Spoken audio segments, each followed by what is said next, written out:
कीजिए। आप देख रहे हैं कि जब से ये झारखंड के नई सरकार श्रीमान हेमंत सोरेन जी के नेतृत्व में बनी है, तब से ये सरकार युवा विरोधी का ही कार्य कर रही है।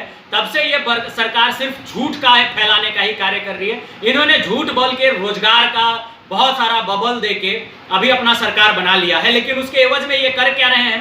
रोजगार के नाम पे नील बट्टा सन्नाटा। अभी देखिए, अभी जो बचा खोचा असर था इन्होंने क्लियर कर दिया।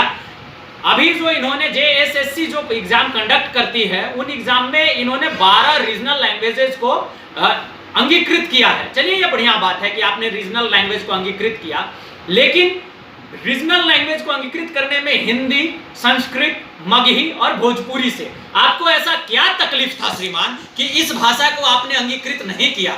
हमारे झारखंड राज्य में मैक्सिमम जिलों में हिंदी को बोला जाता है। हिंदी हमारा मातृभाषा है।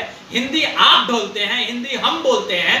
हिंदी पलामू प्रमंडल के मैक्सिमम गांव में, घरों में हिंदी का ही उच्चारण किया जाता है, हिंदी को लिखा जाता है, हिंदी को पढ़ा जाता है, हिंदी को समझा जाता है। सिर्फ फिर श्रीमान मुख्यमंत्री जी, आपको ऐसा क्या समस्या है कि आप हिंदी से परहेज कर रहे हैं, हिंदी को अंगीकृत करने में डर रहे हैं? मैं आपके चैनल के माध्यम से श्रीमान मुख्यमंत्री जी से यह पूछना चाहता हूं कि मुख्यमंत्री महोदय, अगर उर्दू हमारे राज्य की रीजनल लैंग्वेज हो सकती है तो हिंदी क्यों नहीं? श्रीमान मुख्यमंत्री महोदय, अगर आप रीजनल भाषा से झारखंड वासियों को ही नौकरी देना चाहते हैं तो आप हमें यह बताइए कि क्या पलामू प्रमंडल झारखंड का हिस्सा नहीं है क्या? और अगर आप पलामू प्रमंडल को झारखंड का हिस्सा मानते हैं तो ऐसा सौतेला व्यवहार पलामू के युवाओं के साथ क्यों कर रहे हैं? जो युवा का रीजनल लैंग्वेज ही मेंशन नहीं है JSSC के एग्जाम में, जो रीजनल लैंग्वेज में अपने एग्जाम को अटेंड ही नहीं कर सकता, वो पास कैसे होगा मुख्यमंत्री महोदय?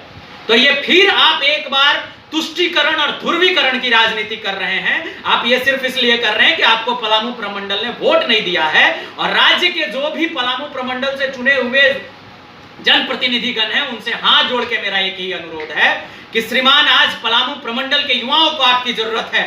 आप आवाज बनिए और हिंदी, भोजपुरी, मगही, संस्कृत जैसे भाषाओं को रीजनल लैंग्वेज में JSSC के कोड ऑफ कंडक्ट में अंगीकृत कराने का काम करिए, वरना झारखंड का युवा आपसे सवाल पूछेगा।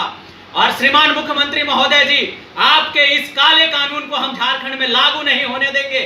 और यकीन मानिए, अगर आपने इस कानून को वापस नहीं लिया महोदय, तो एक जबरदस्त आंदोलन, बाबा बिरसा के अनुयायी हैं हम, ये पलामू की धरती से उठेगी और उस आग में आपकी सत्ता खाक हो जाएगी महोदय। ये पलामू का युवा नहीं, ये पूरे झारखंड के युवाओं का दर्द है। इसको समझिए। हाथ जोड़ के निवेदन है कि इस काले कानून को वापस लीजिए।